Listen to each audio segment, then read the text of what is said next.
Hello and welcome to episode 16 of the Under Eagle Mountain Making Podcast.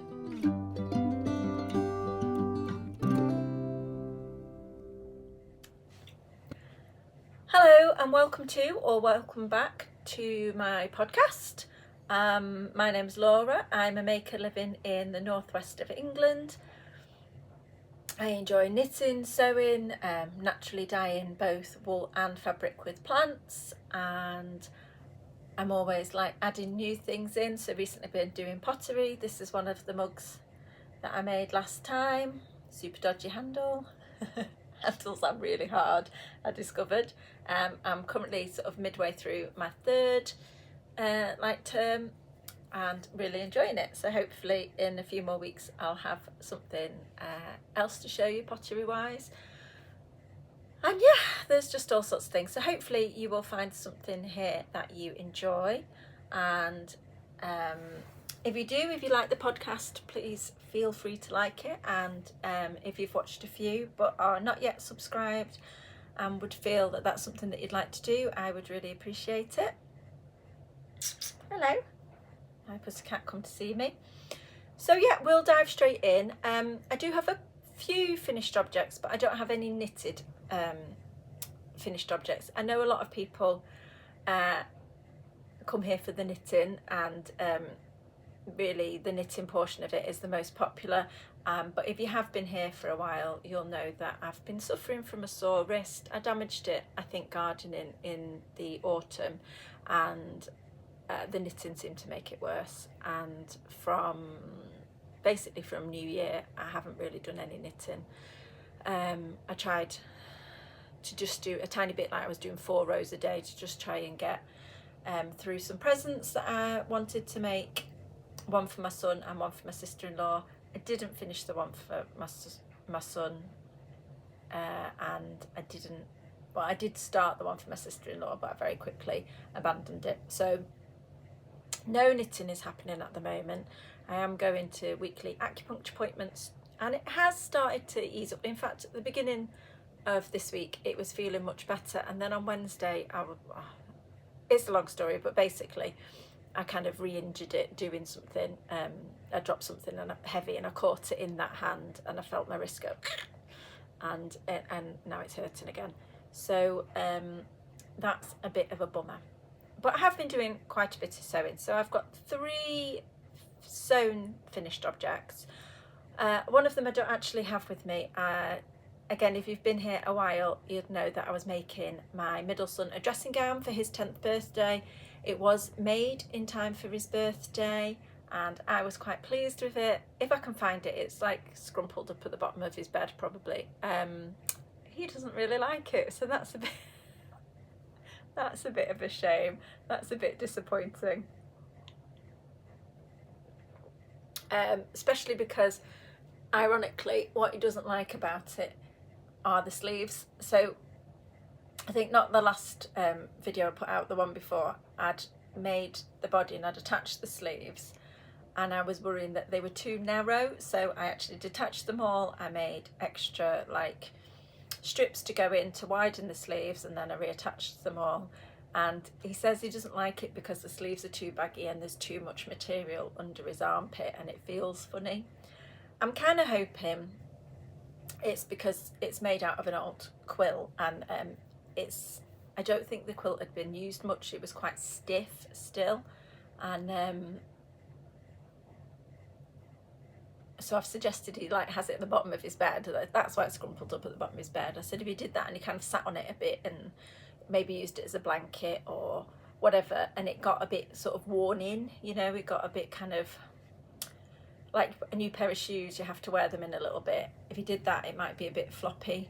I did wash it and tumble dry it. We don't use the tumble dryer that much. I did wash it and tumble dry it in the hope that would soften it up, and it did a little bit. So maybe if I did that again, that would help.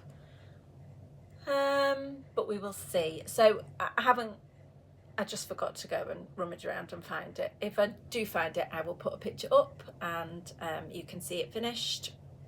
But yeah, but it's kind of like a bit of a fail. Less of a fail though is the present that I made for my youngest son, who is turning 6 at the end of this month, and he wanted a bag, and I did show it in the last podcast, kind of partially made, and it is finished. So this is the bestie bag. It's BF Patterns, which I think is Blackbird Fabrics, I think, where's where the pattern comes from. And this is the bestie bag, and it's the baby size. So you have to buy the original pattern that has, I think, a small and a medium, and then you get like the baby one is like a hack, so you have to buy it like the extra bit, which is a bit annoying, but you know, that's the way it is. Sorry, the cat sat on my knee and he's like digging his claws in my foot. So this is it. It's made out of leftover, like relatively lightweight denim that I made a caladium jumpsuit in for myself in the summer. And I went, there's different ways of doing the strap. You can have like hardware, you know, like a clicking buckle, or the sort of buckle where you loop things through like a D-ring type bubble. Okay. This is Captain Haddock. He's very lovely, but he's in the way. Say hello and then sit down. Go on, good boy. And then the third one is that you just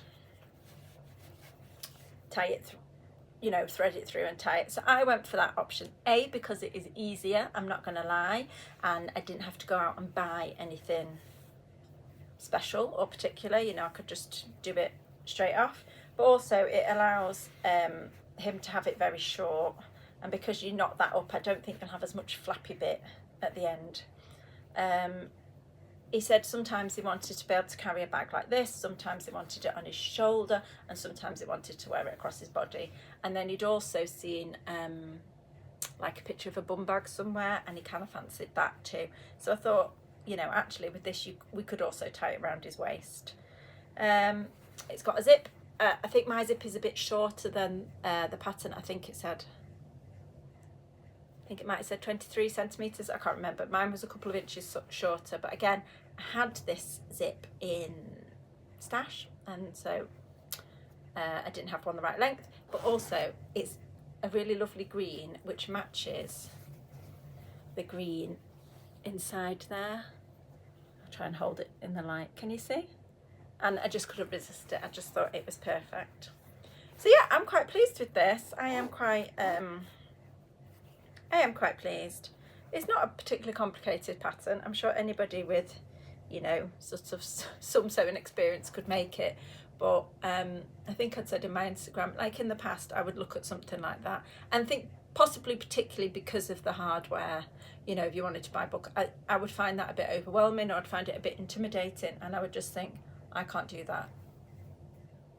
I'm not even going to bother trying. And I didn't. I bought it and I did it, and it was not that hard, and I would definitely make another one.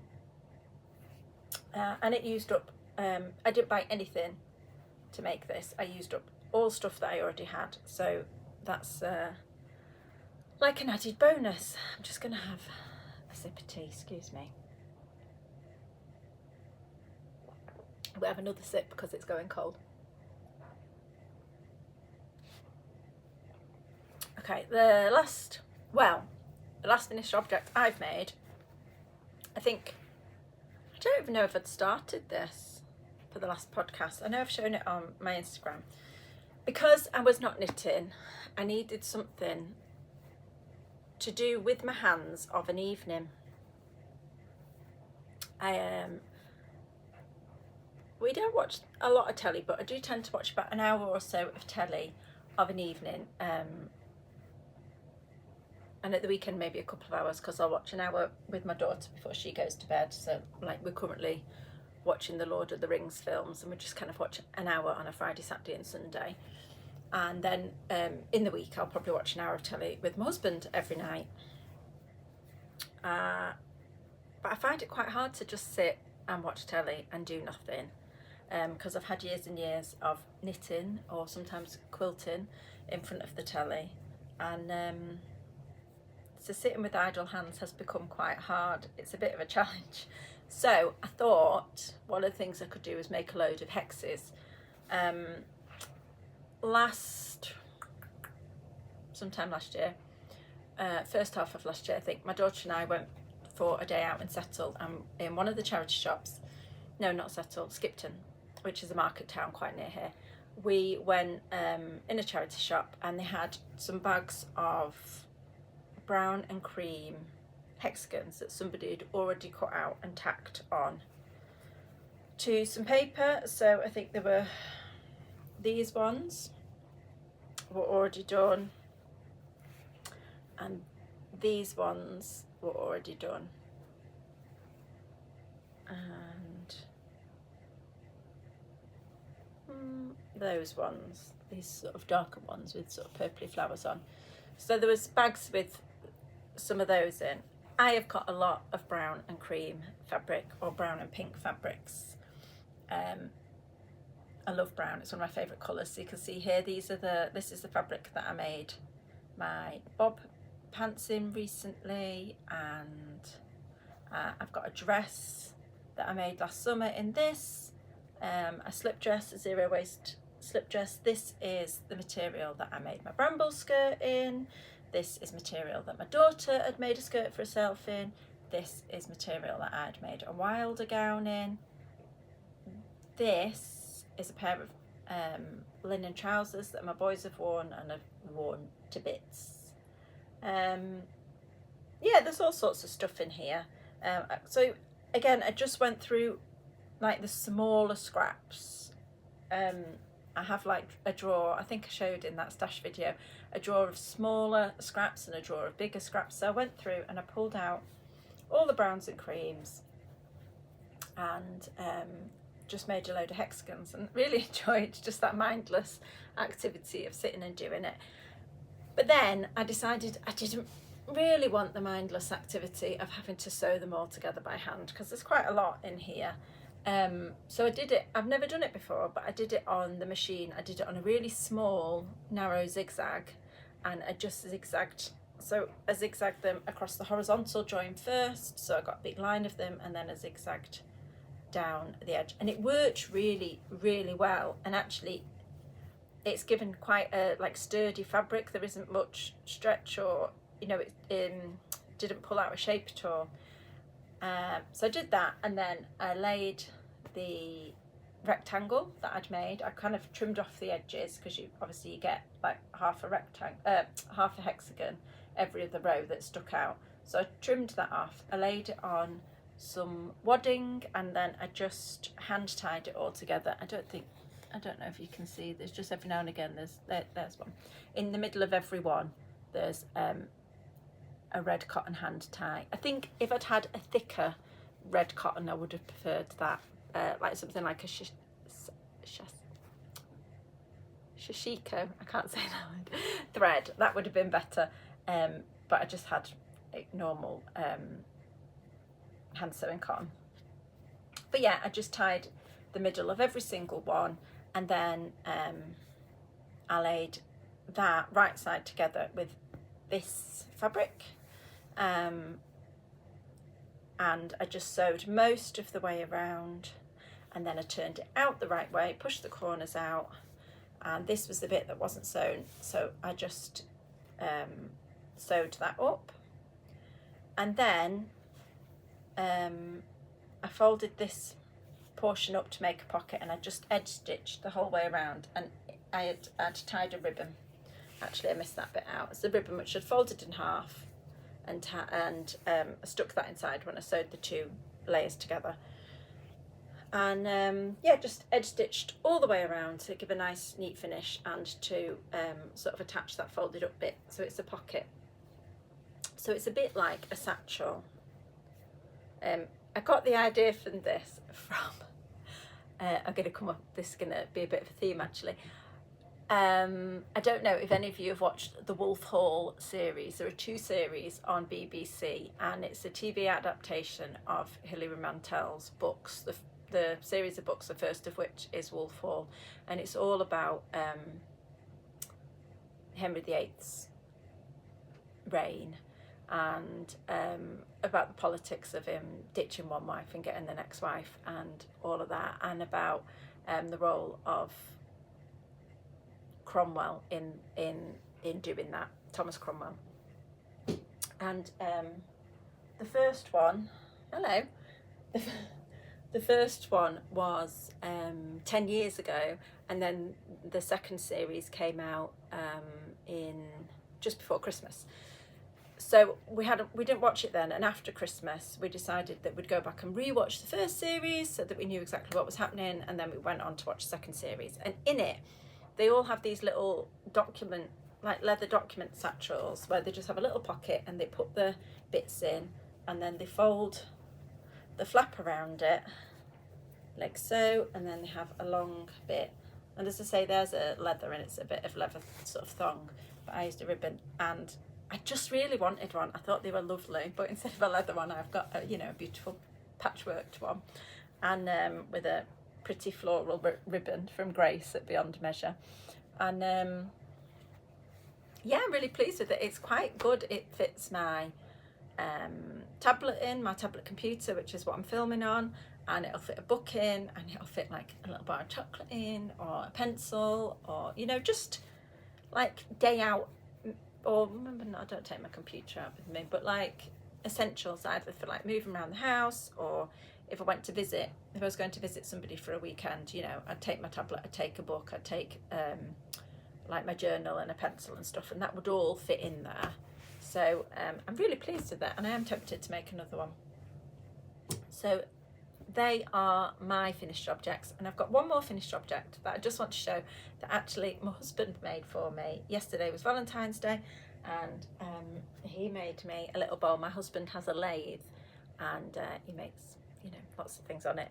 He makes a lot of bowls, but this one, can you see it properly? It's got like a crescent moon. So on the outside you can see he had a block of this paler colour wood, which I forget what it is, not sycamore, can't remember, he did tell me, and then this, which is chestnut. And so you chop each piece on an angle and then insert one into the other, so that when you then lathe in the middle, you get, because you're cutting across it, it's on a slope, and you get like a crescent moon, and it's so pretty. Although my littlest son, who is not yet 6, pointed out that it wasn't a crescent moon, because the dark bit must be the sky, so this bit must be the moon, so it was a gibbous moon. And he's quite right. And so my husband looked at me and said, now you're going to tell me you want a dark bowl with a pale crescent. And I said, yes I am, please. So hopefully that might happen at some point. He said, oh, I'll have to go and get some more wood. But yeah, it's so pretty. He's so clever. I'm so impressed with him. I have this whole selection of bowls, which did lead my daughter to ask, how many small bowls does one woman need? I was like, I definitely need one more. That's kind of like a mid-sized one. I've got some really tiny ones, which are useful for like stitch markers and bits of buttons when they fall off and stuff. And then I have some bigger ones that I use as yarn bowls. That's just kind of like a pretty one. I've no idea what I'm going to use it for, but I very much appreciate him making it for me, and I just wanted to show it off because I'm proud of him. So yeah, that's all the finished objects. And then for works in progress, I've got kind of 3 really. Well, I've got quite a lot, because I've got those socks, but I showed them last time and I've done no knitting. I've got my Easy V, which I showed in the last one, but again I've done no knitting on. And I am kind of contemplating, I guess because I'm not knitting on it, and I'm just every now and again I look at it. I'm really sorry if this is the first one you've watched and you didn't see that last episode. You might need to go back and have a look, or maybe I'll try and put a picture in. It's got like a ribbon in one colour, which is actually a marl of 3 different strands, and then it goes into the colour work. And I can't quite decide if I like the sort of colour that the 3 strands have made. I've got 2 strands of a paler pink and one of a darker pink. Well, like a red, really, like a maroony red. And I keep thinking it would be nicer if I'd done it the other way around, so there were 2 of the darker colour and 1 of the lighter colour. And when I was knitting, I was like, oh, it'd be fine, there's loads of knitting in this. But now that I'm not knitting at it and I'm looking at it, I'm thinking, maybe I want to pull that back and start again. So I've kind of shoved that to the side for now, and I'm not knitting anyway. And similarly, ages ago, October, I started a Wallerman shawl, and I've still only got about an inch of that. So there's not much to show on any of that. This though, I was knitting one of these checkered hats. This is what my son asked for his birthday, for his 10th birthday, which was at the beginning of the month. And I have very nearly finished it. This is what I was knitting 4 rounds a day on. So it, you know, I was doing it for a whole month to get this far, more or less, because I didn't knit every day. And some days I'd knit 1 round and it hurt, so I stopped. But about, I don't know, 2.5 weeks ago, I just stopped knitting totally. I just thought, this is silly. I have to just knock it on the head. And even if it takes a couple of months, please don't let it take any longer than that, that I'm just gonna just totally stop. So I just need to do the decreases. It's like 20 minutes of work. But he was really sweet about it. He was like, it's all right, I don't want you to hurt, you know, there'll always be next winter type thing. So he's really sweet. So there was that. I did also start a tea cosy. My sister-in-law wanted a tea cosy, which she also wanted to be in a checkerboard. And she chose these 2 colours that I had in stash because they go with her newly decorated kitchen. This is Hearth DK from Woolly Mammoth Fibre Company in the undyed colourway, and this is in the mustard green bright. And they are leftovers from my heirloom quilt carding. I've got quite a lot of leftovers from that because I use lots of different colours, and so I have just under half a skein of most of the colours left. So my sister-in-law chose these 2. It's quite a low contrast, but I think you can see. And I started it because I wanted to just check that my idea would work. I couldn't find a pattern. She specifically wanted a checked, and I couldn't find one that wasn't knitted flat, like the front and back flat and then seamed up. And I didn't want to do that, partly because I didn't want to do the colour work on the wrong side. I have done that because I did that for the heirloom quilt cardigan, but it's not that neat, and I found it neater knitting it in the round. So I decided that I'd kind of have a go. I did the same sort of 4x4 colour work, but I added in a pearl in between every repeat of the check. I did all the pearls in the grey, just because the hat, when you're knitting it, it has that sort of nice ribbed texture, but once you block it out, that all smooths out because it's all stockinette, and so that you lose that kind of ribby feeling, which you want in the tea cosy, don't you? You know, if you think of those sort of 1950s tea cosies, they have that ribbing even after they've been blocked, and it's, you know, it's going to be washed, isn't it, a tea cosy? So I've just put in a pearl stitch in between each, and it seems to, I think it's going to work out really well. So at the bottom I've just got like a 4x1 rib that matches at the bottom, but I have since realised that I'm going to have to rip all of this out back to the ribbon, because I put a steek column in, because that's what I thought, instead of knitting it flat, I would put a steek column. I've never done this before, so it is a learning curve. I'll put a steek column in, and that way I could snip up for, you know, the hole where the handle goes and the hole where the spout comes out, because she specifically asked my sister-in-law for a tea cosy that could stay on the pot while you poured from it. She didn't want to have to take it on and off. So I know that steek columns are done by knit, purl, knit, purl, knit, purl, knit, usually like between 5 and 7 stitches usually is what I read. But I made a mistake. I did it all in one colour, and I was thinking to myself, oh, but that's quite a big float at the back to carry that colour across, and, you know, should I secure it on the back like halfway through? And then I've since realised through watching other things, and I was reading a book, that steek column should use the alternate colours. So I should like do the mustard grey, mustard grey, mustard grey, and then on the next row grey, mustard grey, mustard. So you get like a checkerboard effect across the steek, and that means that both colours are secured when you cut the steek. So I'm gonna have to pull it out, which is normally wouldn't bother me at all, because you think, oh well, you're learning, you know, it's something new.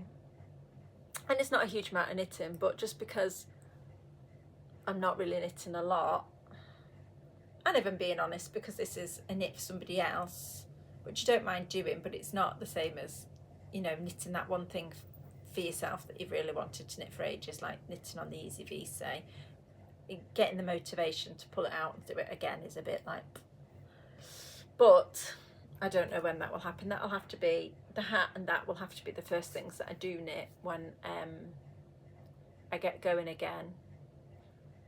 The only caveat to that is a friend of mine did say, you know, the socks, the hats, and everything's knit on quite small circumference, and maybe that is aggravating my hand more than ever if I was knitting something bigger and flatter.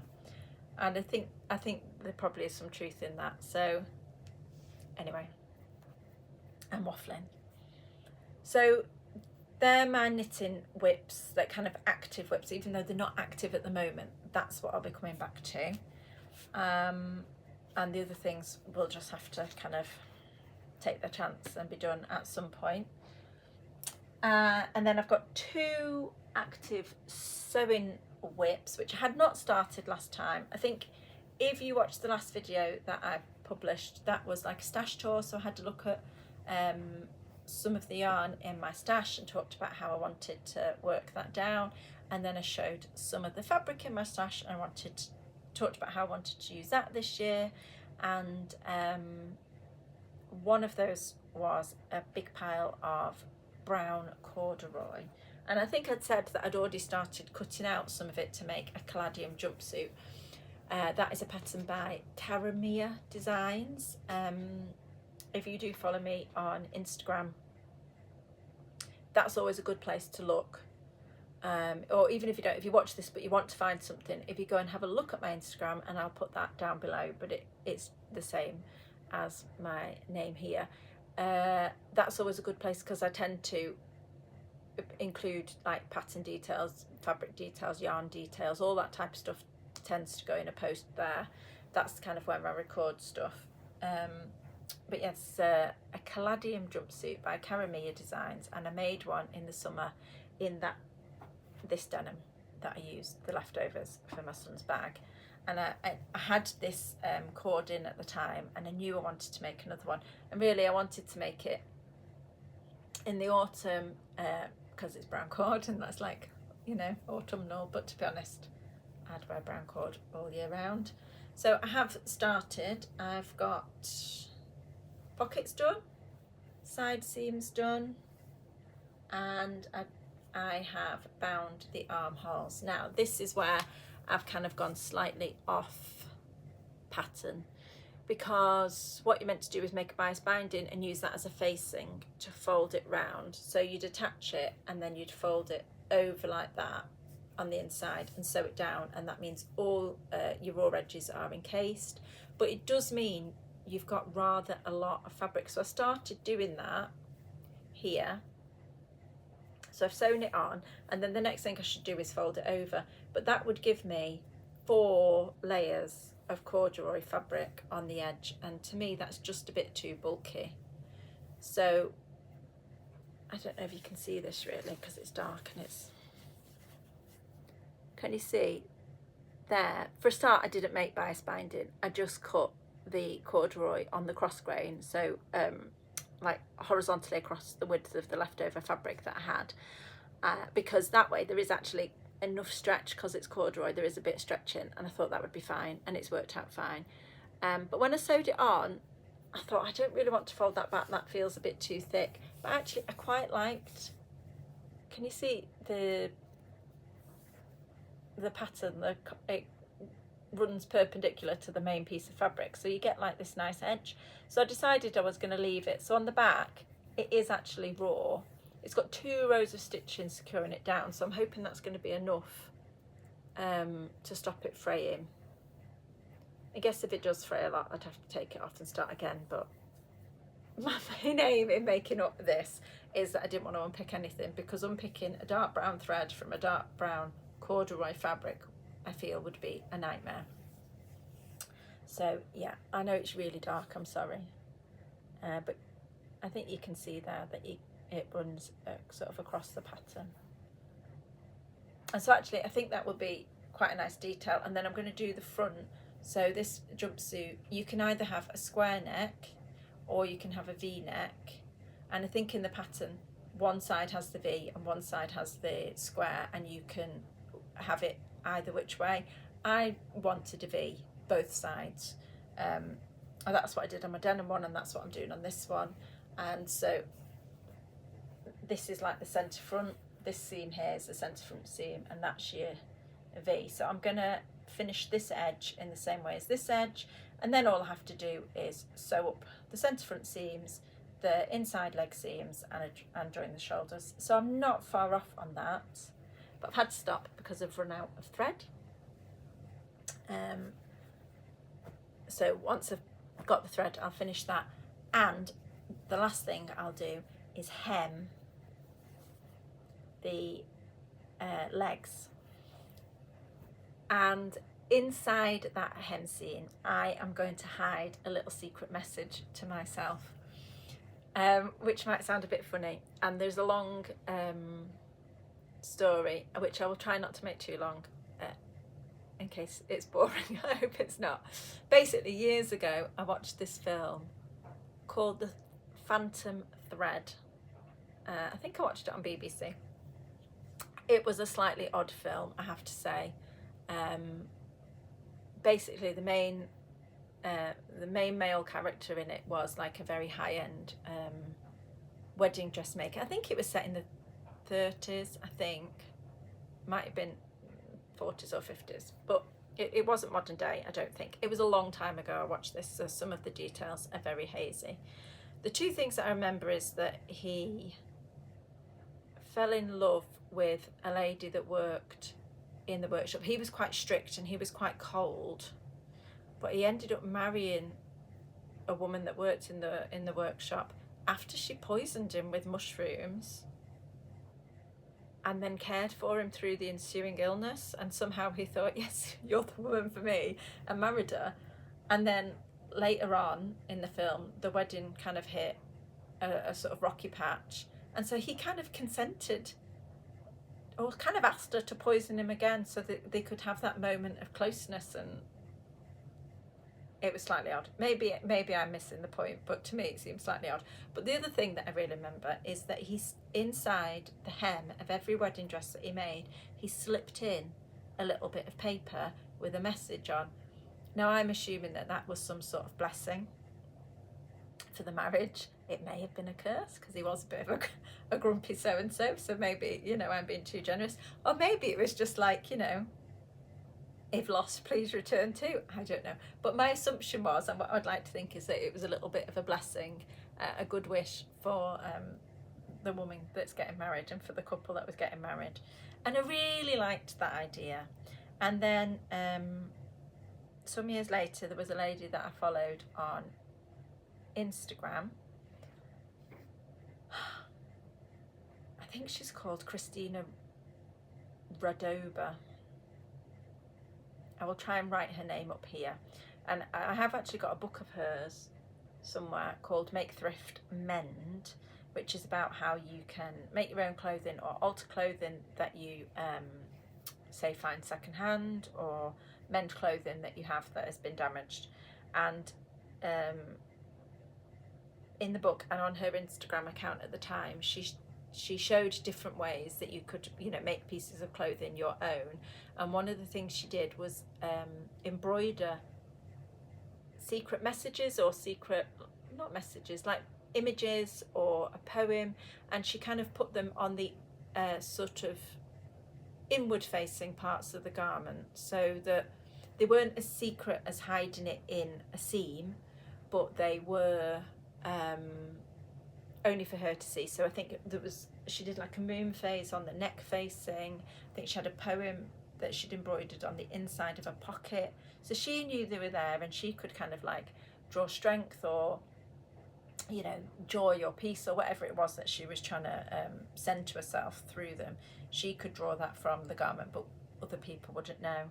And then more recently, I've seen on Pinterest, I've had a number of things come up on my feed you know, my suggestions of people that have, like, I don't know, embroidered collars or lapels, or down the front of the button placket, or in the centre back they've just embroidered stuff. And those images reminded me of Christine and of this slightly odd film, The Phantom Thread.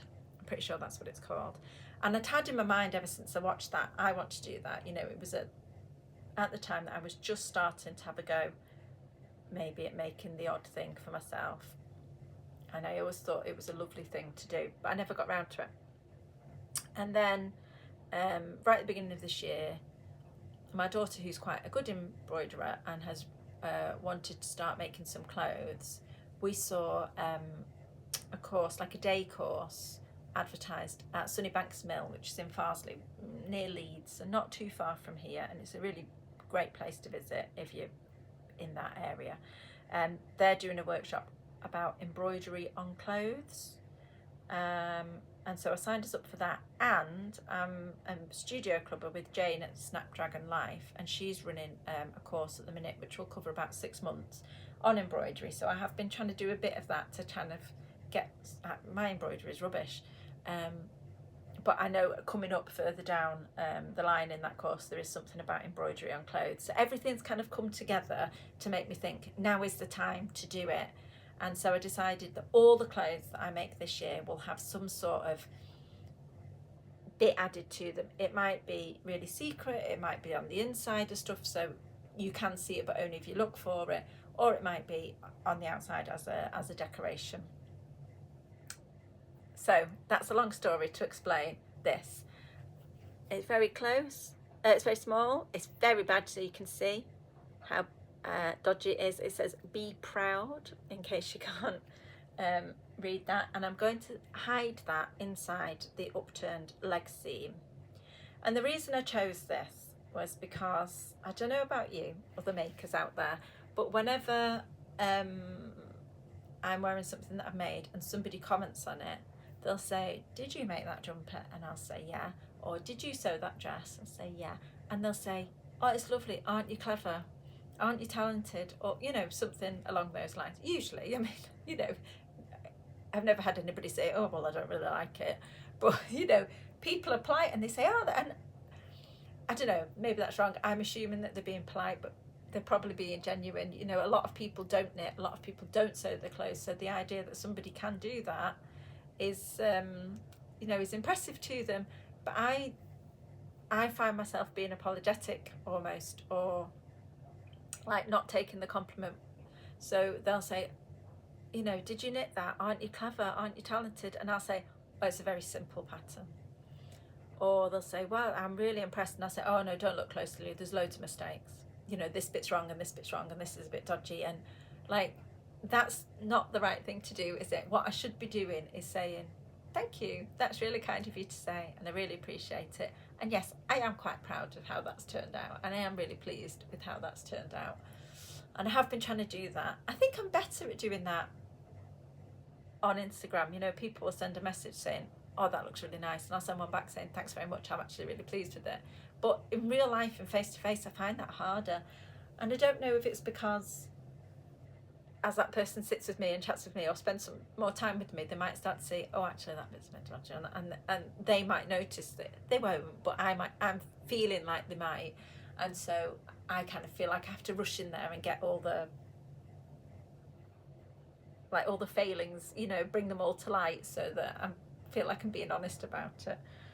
I don't know, but it's something that I do, and I know that other people do it too. So this little message is like a reminder when I wear this garment, which is not perfect, it does have some issues, as I've just said, but a reminder to not focus on them and focus on the fact that I have, you know, I am dressed in something that I made with my hands, and not everybody can say that, so that I should just be able to say, "Yeah, thanks very much for that compliment, that's kind. I am proud of myself for being able to do this." So that's going to go in there. The leftover fabric, because I had 4 meters of that cord, and it is quite wide, so the 2 front pieces were cut from one width and the 2 back pieces were cut from the next width, and then I had less than a meter, about 80 centimeters, but a full width left. and I decided to make a Bilbo vest. So this is a pattern by Lorna at Thread and Yarn, and it's been around for about a year, I think, and I follow her on Instagram and on Patreon. I'm one of her patrons, but lots of other people that I follow have made or are making one of these, and I've had it in my mind to want to make one. I have made little padded waistcoats or little patchwork waistcoats myself in the past, so I've made a couple for my daughter, and I had in mind to make one for myself, and I've just made up the pattern. I've got a little waistcoat that I kind of just based the pattern on, and I did kind of have like a toile made for one that I wanted to make using this fabric. This is a vintage fabric, and I didn't have very much of it. This is pretty much all of it, but I absolutely love it. The brown and the pink and tiny spots of green in there. This is basically my favourite colours, pink, brown and green, and I just love it. But I'd never actually got around to doing it because I was a bit worried that, you know, my pattern wouldn't be quite right, or even though I'd made a practice one. So it kind of just sat there. So when this came up, and also I didn't know what I wanted on the other side of it, but when I had this left over, I looked at it and I thought, oh, is that enough for me to get a Bilbo vest outer of? And it is. And this was actually a bit short. I've taken an inch off the bottom of the cropped version of the pattern, but that's fine. I think Lorna's a bit taller than me. I'm 5'3" or 161 centimeters, and when I try it on, the bottom of this sits exactly at my natural waist, so at the narrowest part of my waist, and a bit longer it would be like on my hip. So I think it'll be all right, especially once I've bound it and everything. I think it'll be fine. So yeah, that's where I'm up to. I have cut it all out, sewn the shoulder and side seams together. I've laid it out. You can just see the quilting. I've quilted about 1 inch apart. I've done the whole back and I've done most of that front. So you can just see where the light's hitting it. I've not pulled it too tight, and I've just done it with sewing thread, so very thin cotton. You can't see, even on the inside, you can't, you know, you can only see the stitches if you look closely, because I wanted it to be quite lightly padded, so it's only a thin bit. It's a bit of leftover bamboo wadding, I think, that I had. I didn't want it to be decoratively quilted. Like I didn't want to sort of go diagonal or anything. I didn't really want you to see the quilting stitches. I just wanted to give it that sort of padded feel, and it does feel a bit sort of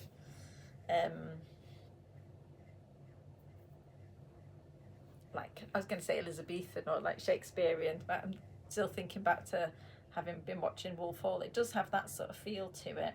I know it's called the Bilbo vest, it's meant to be hobbity, but it does give that vibes, but to me it also gives that sort of slightly medieval vibe as well. So I don't know what little message I'm going to be including into this, but I will include something.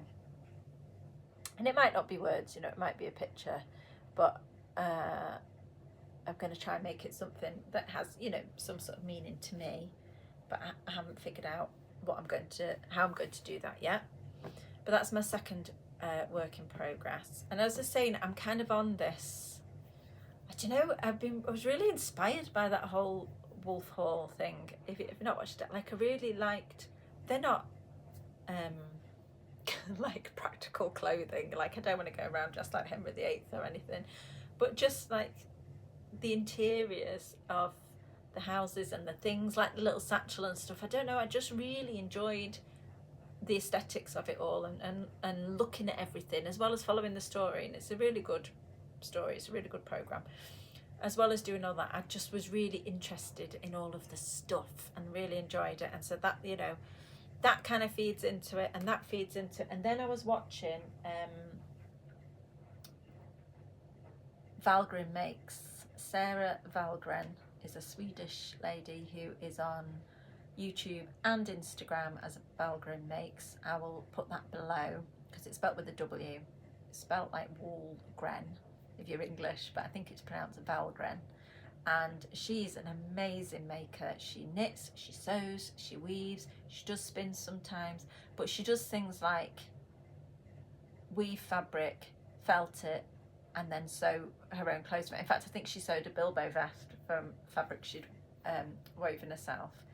And she knits beautifully, and she knits quite like small gauge, intricate, lots of colour work, lots of texture work. I mean, she's just amazing. She's so far beyond like my skill level that is kind of untrue, but I find it really interesting to watch. I think hers is my very favourite YouTube channel. I find her really interesting to watch, and I find her really inspiring. And she's got this book, Alice Starmore's Tudor Roses, and this has lots of intricate colour work and kind of texture work and colours and textures in the same garments, you know, colour work and texture work in the same garments. And she's currently knitting, see if I could find a picture, this, different colours. It's called the Jane Seymour. So this book, all the patterns are named after women of that period. So it starts with Elizabeth Woodville, who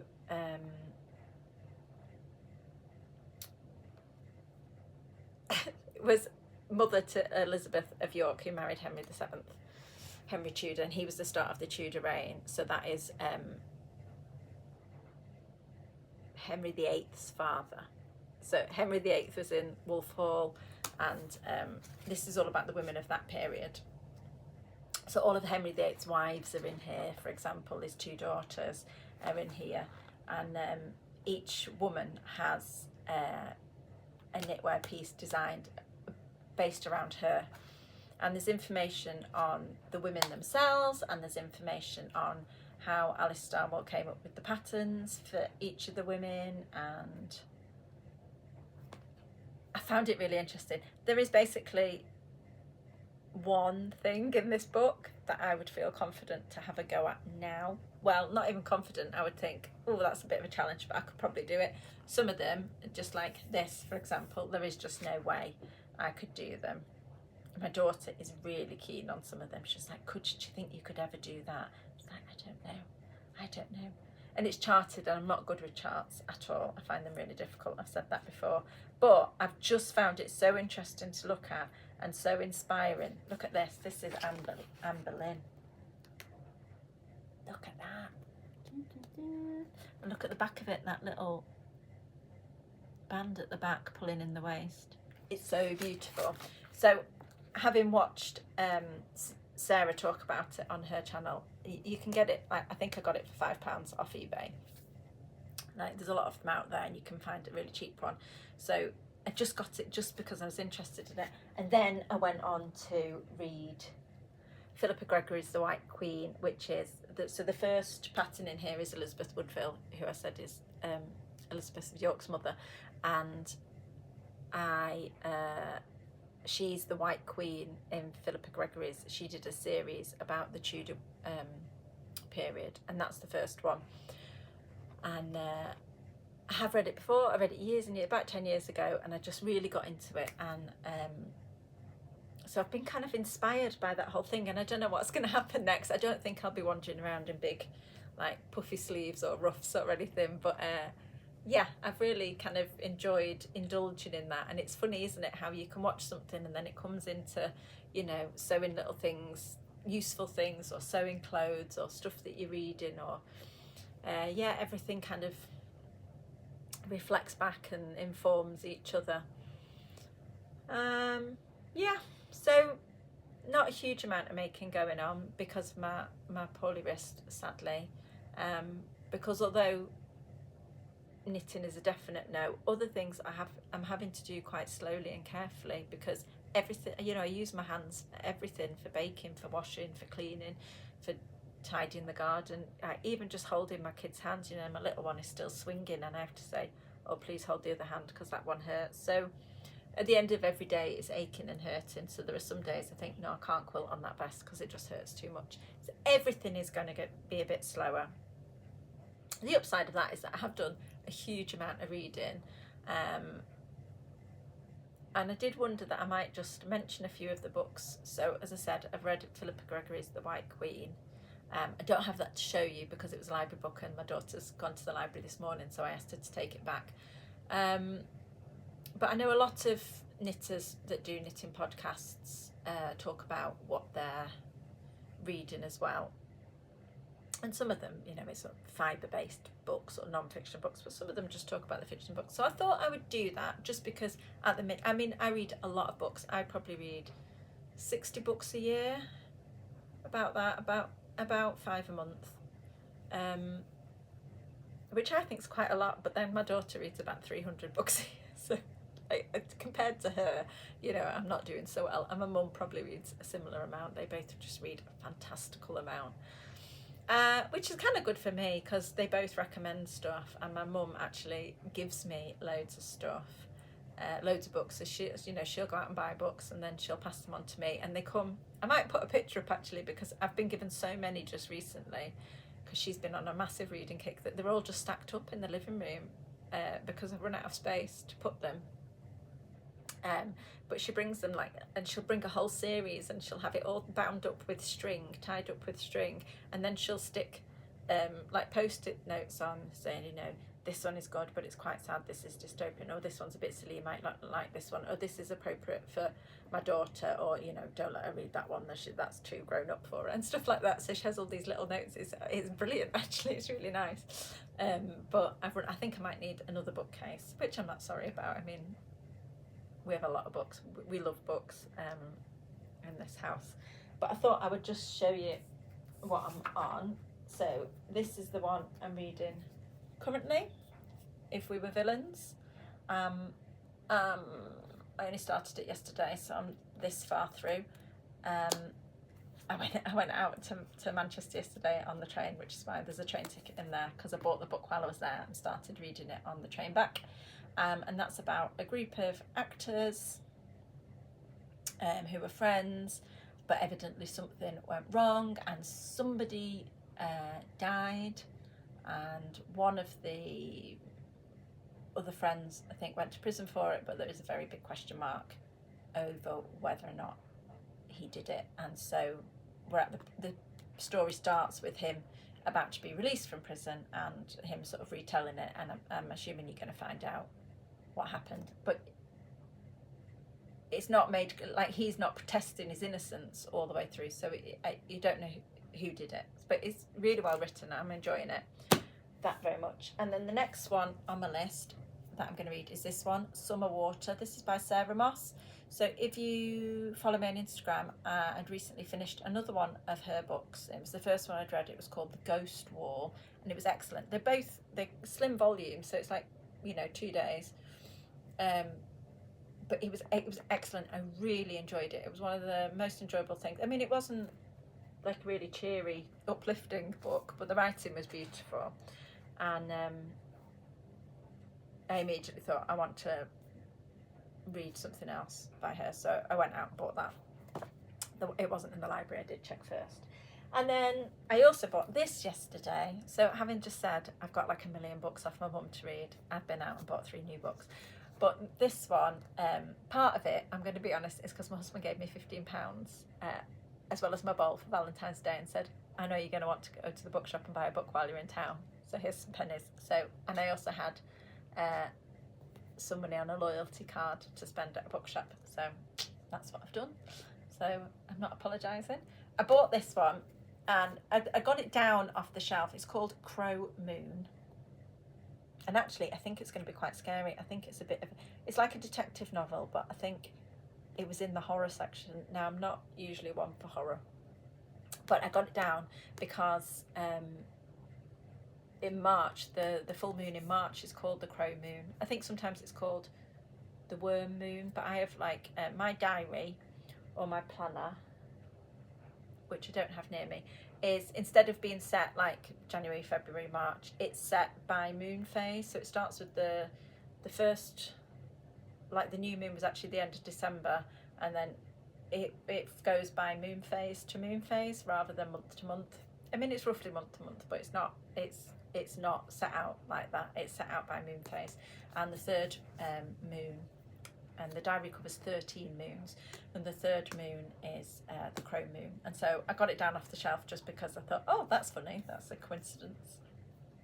And then read the back, and it sounds quite good, but it does sound a little bit scary. So I'll get these two read by the end of this month, and then in March, once we're into the crow moon, I'll read that one. So if some people might have turned off because they might be thinking I'm not interested, and that's fine. But if you are interested and you would like me to maybe feedback whether or not I enjoyed them and whether I think they're worthwhile digging out and having a read, then I can do that. Let me know in the comments if that is something you enjoy. Let me know if you've watched the Wolf Hall series and if you found all the bits, all the stuff, the tapestries and the, you know, just everything, the fabrics, the textiles, the furniture. I just loved it all. Let me know if you enjoyed it too. Let me know what you're making. Please let me live vicariously through all of your knitting. I would like to know.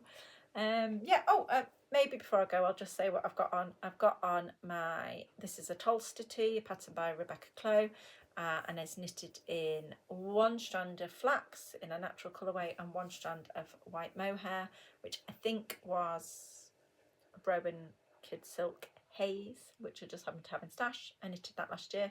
And this is my bandana cardigan, a pattern by Rosa Pomar, and it's knitted in Sanders Garn Poppy in the colourway Autumn Leaf. I like both of these things. It's funny, neither of them really, the main colour is not really a colour that I wear a lot. It's like a pale grey and a sort of very pale beige really, but the colour flecks in this, as the name suggests, are like red and gold and green, and it's really beautiful. I really enjoyed knitting it. And they're both very lightweight and very cosy. This actually, the idea of knitting this was from a different Swedish YouTuber / Instagrammer called Anna Husvard. I think that's how you pronounce it. Husvard. I'll link her down as well, because again, that is spelt differently from how it's pronounced. But I think that is quite Husvard or Husvard, I think is the correct way of pronouncing it. And she, a few years ago, showed a jumper on her YouTube that she'd knitted. I think it was it doesn't really matter. I don't think it was one of her, but she's a knitwear designer. I don't think it was one of her patterns. I think she'd hacked it, but she'd knitted it in one strand of linen and one strand of mohair. And she'd said, oh, it produces a really nice, lightweight, but warm sweater that was good for like spring, summer in Sweden. And so I thought I'd give that a go for a t-shirt that I could wear when it was not that warm. And actually it's brilliant. It's a really nice fabric to wear. I would definitely make a jumper out of that. So yeah, I don't know why I said that, where I went off on that. But yeah, let me know what you're knitting, because I need to know. I think I did say that when March arrived, I might do a plans video, and I still might do that. Probably knitwear and sewing video. It might be a bit depressing because it might be, if I could knit, this is what I would knit. But I still might do it because I like having. I do have a little book. I've been doing it for years. I have one of these, and the first time I did it, I must have started in autumn, because the way it's split up is I have autumn, winter, spring, and summer. That's the way it runs. I used to be a teacher, so maybe I still think in academic years. And in it, I have like, you know, I have a page for knitting plans. I have another one for sewing plans. I have another one for dyeing, you know, natural dyeing plans, what I want to do. I have another page that's a list of things like activities that I might do with the kids, things that I could do with them. And then I write down all my reading books. Me and my daughter both started doing this a few years ago, just keeping a list. So yeah, across winter, I'm now on my 14th book. This is number 14, so I think I'll probably do the 15. So yeah, I do kind of plan that out. I have done that for a long time, things that I'm thinking of doing. So I could just talk about that in a video and sort of maybe match up fabric and yarn with patterns, and hopefully I'll be able to knit some of them soon. Okay, right, it's come up to exactly an hour, so I'm sorry it's a bit long and waffly. I hope you're all well, and I hope you've got to the end of this. As I said before, if you did like it, please, if you have the opportunity to do so, would you like it? And if you have watched a few of the videos and you've enjoyed them but have not yet subscribed, and you could find your way to do that, that would be nice too. There's been a definite drop off in the last few videos of the number of people that have seen them, and I think that's because they're just, I don't know, they just don't seem to be getting out there. Like, I've had a few people message me saying, oh, I didn't know you'd done a video. Oh, right, because I'd mentioned it on Instagram. Oh, I didn't know, I've missed that somehow. So I think YouTube is maybe not pushing them in the same way that it was. So that if you could help me out, that'd be great. I feel a bit weird saying all of that. So with that, I'm going to say bye-bye and have a super weekend. Take care.